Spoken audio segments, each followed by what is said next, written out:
Hello guys, welcome to my YouTube channel.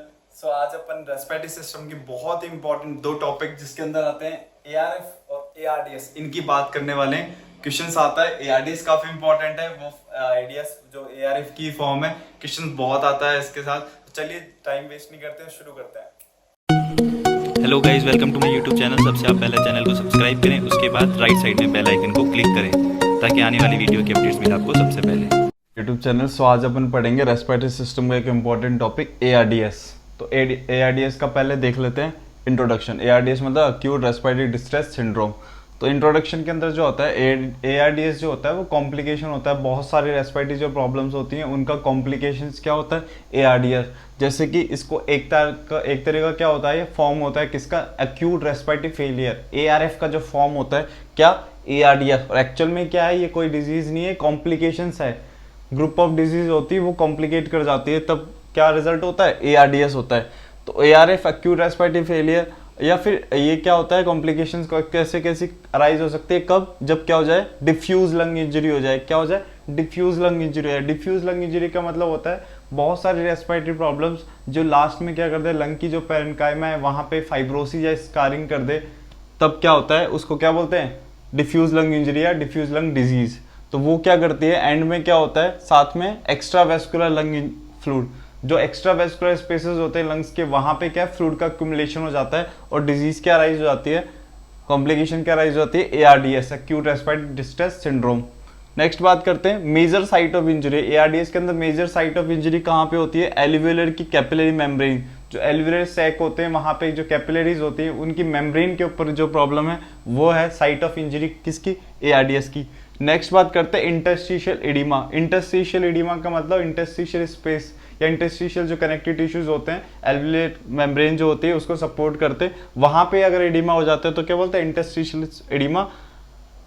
और बाद में क्या होता है, टर्मिनल एयर, इंटरस्टिशियल एडिमा से क्या होता है, टर्मिनल एयरवे जो होते हैं, टर्मिनल एयरवे बात करते हैं, लास्ट जो होते हैं एल्वियोलर टर्मिनल एयरवे, वहां पे क्या होता है, कंप्रेशन हो जाता है या फिर ऑब्लिट्रेशन हो जाता है। तो टर्मिनल एयरवे होते हैं जो लंग्स के, वहां पे कंप्रेशन हो जाता है, ऑब्लिट्रेशन हो जाता है, जिसके कारण क्या होता है, लंग्स का वॉल्यूम मतलब कितनी एयर भरी है, गैस कितनी भरी है लंग्स में वो, और कंप्लायंस मतलब लंग्स की स्ट्रेच करने की कैपेबिलिटी, वो दोनों कम हो जाती है। किसके कारण हो रहा है, एडिमा के कारण। एडिमा के अंदर होगा तो एल्वियोलर क्या हो गया, डायलेट नहीं कर पाएंगे, फुल्ली एक्सपांड नहीं कर पाएंगे, जिससे क्या होगा, लंग्स या टर्मिनल एयरवे, जिसके कारण लंग्स का वॉल्यूम और उसका कंप्लायंस, उसकी एबिलिटी स्ट्रेच करने की वो भी कम हो जाएगी, और उसका वॉल्यूम जो जितना गैस लंग्स के अंदर आती है एक गिवन टाइम में वो भी कम हो जाएगा।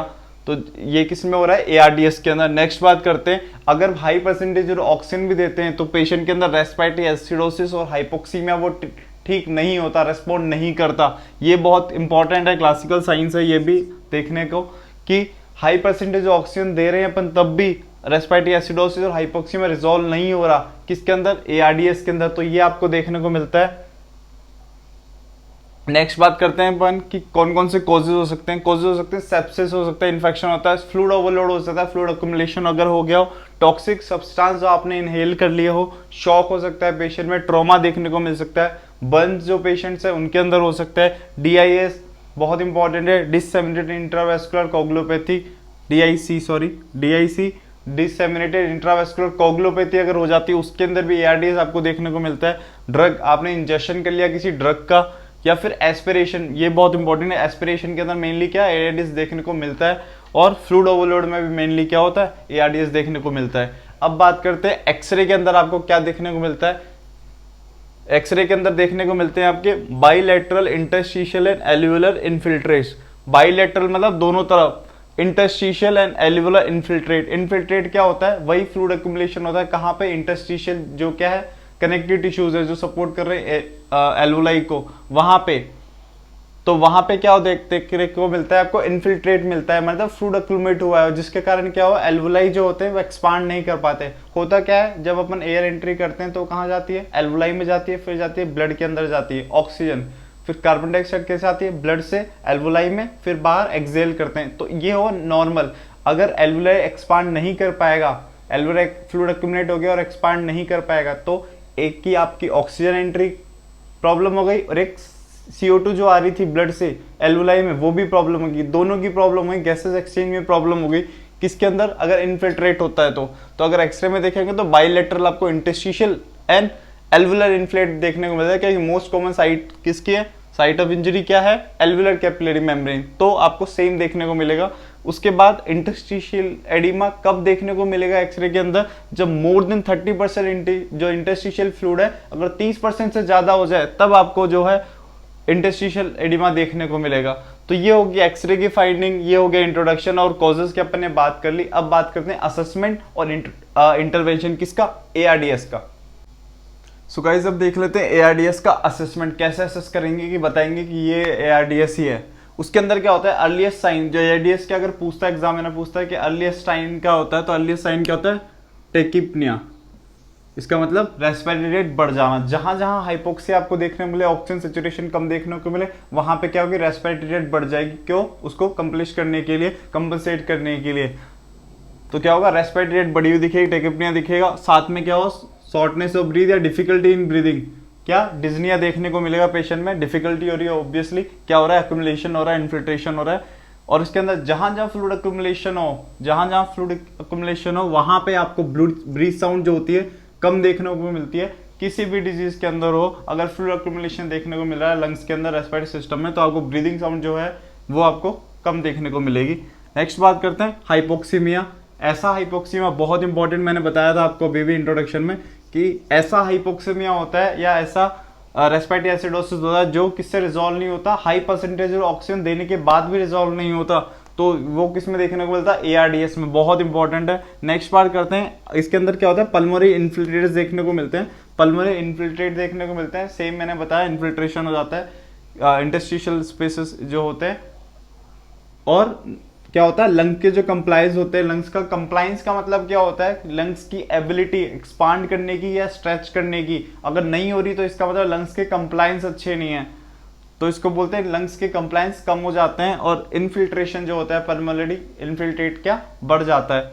जब भी आपको इन्फिल्ट्रेशन इंटरस्टिशियल याद आए तो उसके अंदर समझना कि जो एल्वुलर को सपोर्ट करने वाले स्ट्रक्चर है या कनेक्टिव टिश्यूज है वहां पे क्या फ्लूइड का अक्युमुलेशन हो जाता है, इंटरस्टिशियल एडिमा जो होता है उसके अंदर। नेक्स्ट बात करते हैं ABG के अंदर अपन चेंजेस करेंगे तो क्या होगा? ABG चेंजेस करेंगे तो एसिडोसिस आपको देखने को मिलेगा, और एसिडोसिस देखने को मिलेगा, ऑक्सीजन सैचुरेशन क्या आएगा उसमें? कम आएगा। किसके अंदर? ABGs के अंदर। तो ABG के अंदर आपको चेंजेस देखने को मिलते हैं, किसके अंदर? ARDS के अंदर। नेक्स्ट बात करते हैं इंटरवेंशन कैसे कर सकते हैं। इंटरवेंशन देखने के लिए आपको जितने जितने कॉजेज हुए हैं, मैंने बताया सेप्सिस, फ्लूइड ओवरलोड या इंजेक्शन, टॉक्सिक सब्सटेंस, तो ये सारे जितने भी कॉजेज है आपको देखना है कि किस कॉज के कारण ये कॉम्प्लिकेशन अराइज हो रही है, उस कॉज को आपको पकड़ के ट्रीट करना है। या फ्लूइड ओवरलोड हो रहा है तो उसके अंदर डाययूरेटिक्स देने, तो इस तरह से ट्रीट करना है किसको? कॉज जिसके कारण क्या अराइज हुई कॉम्प्लिकेशन, ARDS। नेक्स्ट बात करें, जितनी भी रेस्पिरेटरी प्रॉब्लम है ये सेम आपको देखने को मिलेगा, सेम ऑलमोस्ट सेम ट्रीटमेंट है सारी डिजीज के अंदर। अगर रेस्पिरेटरी प्रॉब्लम आ रही है तो सबसे पहले आपने कोर्स को ट्रीट किया, नेक्स्ट बात क्या करोगे? ऑक्सीजन दोगे, क्योंकि पेशेंट के अंदर ऑक्सीजन सैचुरेशन कम है तो ऑक्सीजन सपोर्ट देना है आपने। पोजीशन मैंने बताई, मोस्ट ऑफ सब में सेमी फाउलर टू फाउलर है, इसमें क्या आ रही है पोजीशन? फाउलर पोजीशन आ रही है। पेशेंट को हेड ऑफ बेड एलिवेट करना है। फोर्थ जो है फ्लूइड रेस्ट्रिक्शन करना है, क्योंकि पहले ही एक्युमुलेशन है तो आपने फ्लूइड को रेस्ट्रिक्ट, दो चीजें होती है, एक होता है रेस्ट्रिक्ट करना, एक लिमिट करना, एक फ्लूइड नहीं देना। तो फ्लूइड नहीं दे रहा ऐसा नहीं है, इसमें रेस्ट्रिक्ट कर रहे हैं, फिक्स कर दिया इतना ही फ्लूइड देना है, लिमिट कर दिया इतना ही फ्लूइड देना है, तो रेस्ट्रिक्शन है फ्लूइड के ऊपर। फिफ्थ डायूरेटिक्स देना है। ड्रग मैनेजमेंट क्या कर दिया आपने? डायूरेटिक दे दी, क्योंकि फ्लूइड को निकालने के लिए। एंटीकोगुलेंट दे दी आपने, कॉर्टिकोस्टेरॉइड दे दी इन्फ्लेमेशन अगर होता है वो ठीक करने के लिए। तो ये डायूरेटिक, एंटीकोगुलेंट, कॉर्टिकोस्टेरॉइड क्या है? किसका? मेडिकल ड्रग सपोर्ट जो हो गया किसके अंदर? क्लाइंट के अंदर, ARDS के अंदर। नेक्स्ट बात करते हैं, अगर पेशेंट को प्रिपरेशन करना है इंट्यूबेशन के लिए, अगर आपने सारे सपोर्ट दे के देख लिया पर सारे मैनेजमेंट करके देख लिए, पेशेंट के अंदर कोई भी इंप्रूवमेंट नहीं हो रहा, फिर आपने क्या करना है? प्रिपेयर करना है पेशेंट को इंट्यूबेशन के लिए। पेशेंट स्टिल गैस्प कर रहा है तो कब? जब अनरिजॉल्व हो गए सारे ट्रीटमेंट, उसके अंदर क्या करना है? मैकेनिकल वेंटिलेशन किसके साथ देनी है? पीप के साथ देनी है, ताकि क्या हो? एल्वुलाई कोलैप्स नहीं हो। तो यहां तक हो गया इसका असेसमेंट और इंटरवेंशन। आई होप आपको ARDS समझ में आया हो। अब पढ़ते हैं नेक्स्ट टॉपिक। सो गाइज अब पढ़ते हैं रेस्पिरेटरी सिस्टम का एक और topic, ARF, acute respiratory failure. जो मैंने अभी बताया था ARDS, वो उसकी क्या फॉर्म है। इसके अंदर इंट्रोडक्शन के अंदर बात करते हैं तो इसके अंदर क्या होता है, क्लाइंट जो होता है उसका कंपनसेटरी मैकेनिज्म होता है, लंग्स का जो कंपनसेटरी मैकेनिज्म होता है वो क्या होता है, फेल हो जाता है। तो फेल हो जाता है इसका मतलब कंपनसेटरी मैकेनिज्म मतलब नॉर्मली क्या होता है, लंग्स के अंदर एयर एंट्री करती है, एल्वोलाई तक पहुंचती है, वहां से ब्लड स्ट्रीम तक पहुंचती है, और CO2 क्या होती है, ब्लड स्ट्रीम से एल्वोलाई में फिर एक्सेल करती है एनवायरमेंट में बाहर। तो ये होता है नॉर्मल प्रोसेस। अगर ये नहीं होता फिर क्या होता है, तो क्या होता है, इनएडुकेट या इनसफिशिएंट ऑक्सीजन क्या कर रही है, ब्लड के अंदर एंट्री कर रही है, या इनएडुकेट लंग्स से क्या होती है, CO2 आउट हो रही है। तो ये प्रॉब्लम हो गई, किस लिए फेल हो गया, क्या कंपनसेटरी मैकेनिज्म फेल हो गया किसका, क्लाइंट का। तब जब प्रॉब्लम अराइज होती है उसको बोलता है ARF, acute respiratory failure.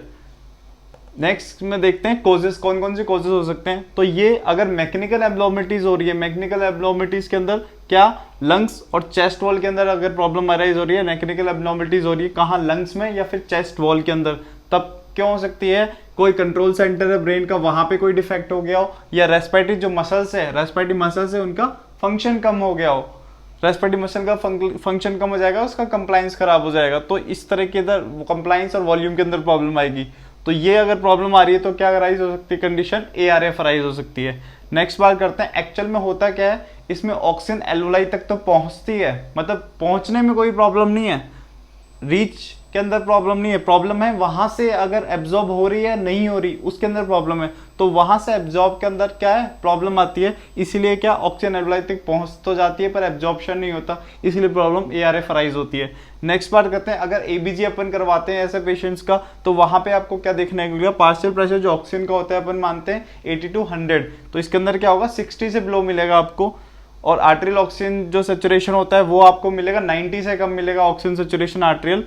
Next बात करते हैं पार्शियल प्रेशर और CO2, कार्बन डाइऑक्साइड का पार्शियल प्रेशर है आपको 50 mm से ज्यादा देखने को मिलेगा, 50 mm से ज्यादा देखने को मिलेगा, विथ एसिडीमिया, किसके साथ, एसिड के साथ, ब्लड के अंदर क्या होगा, एसिड होगा, क्योंकि यहाँ पे क्या होगा, रेस्पिरेटरी एसिडोसिस हो जाएगा, CO2 क्या है, एसिडिक है, तो रेस्पिरेटरी एसिडोसिस जिसके साथ एसिडीमिया आपको देखने को मिलेगा, ये इसकी होगी ABG फाइंडिंग, ये आपको चीजें देखने को मिलेगी अगर क्लाइंट क्या है, ARF का है। बाद में अब देखते हैं असेसमेंट, कैसे असेस करेंगे, कैसे बताएंगे कि ये ARF ही है, ये ARDS नहीं है, ये ARF है।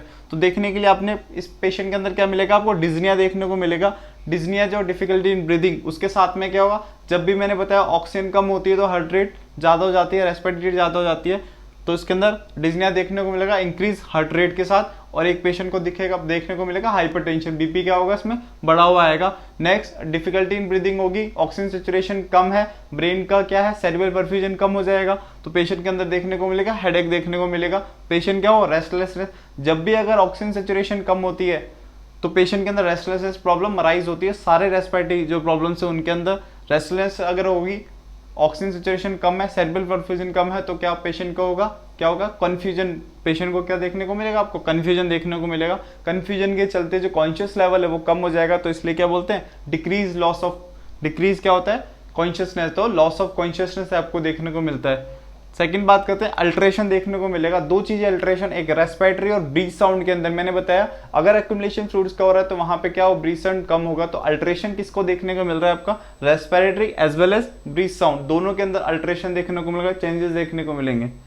अब बात करते हैं इसका ट्रीटमेंट, किस तरह से अपन ट्रीट कर सकते हैं ARF को, सिंपल है, सेम है ARDS की तरह, आपने क्या है, कोज को किस कारण से हुआ है, मैकेनिकल एब्नॉर्मलिटी है तो वो कोज देखो आप किस कारण से हुआ है, तो ट्रीट करना है कोज को आपको। सेकंड बात, ऑक्सीजन, जितना ऑक्सीजन सेचुरेशन है उसका परसेंटेज क्या एम रख के देना है कि पार्शियल प्रेशर जो ऑक्सीजन का है वो 60 से ज्यादा हो जाए, यहाँ क्या हो रहा है 60 से कम हो रहा था इसलिए ही तो प्रॉब्लम थी, तो वहां पार्शियल प्रेशर ऑक्सीजन का आपने 60 से ज्यादा करना है, ये एम रखना है जब परसेंटेज ऑक्सीजन चुनो या ऑक्सीजन सपोर्ट चुनो।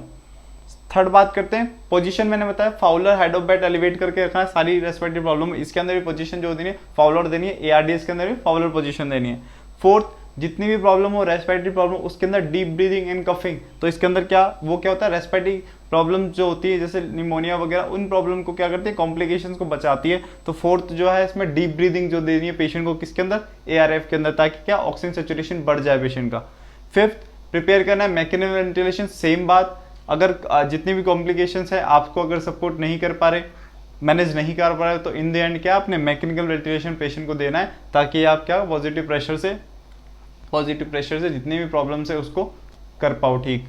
किसके अंदर, ARF के अंदर। तो आई होप गाइज आपको यहाँ तक क्लियर हो ARDS और ARF। अगर आपको वीडियो पसंद आई तो इस वीडियो को लाइक करें। अगर अभी मेरे चैनल पर नए हो, अभी तक सब्सक्राइब नहीं किया तो मेरे चैनल को सब्सक्राइब करें। चलो मिलते हैं अगले वीडियो के अंदर।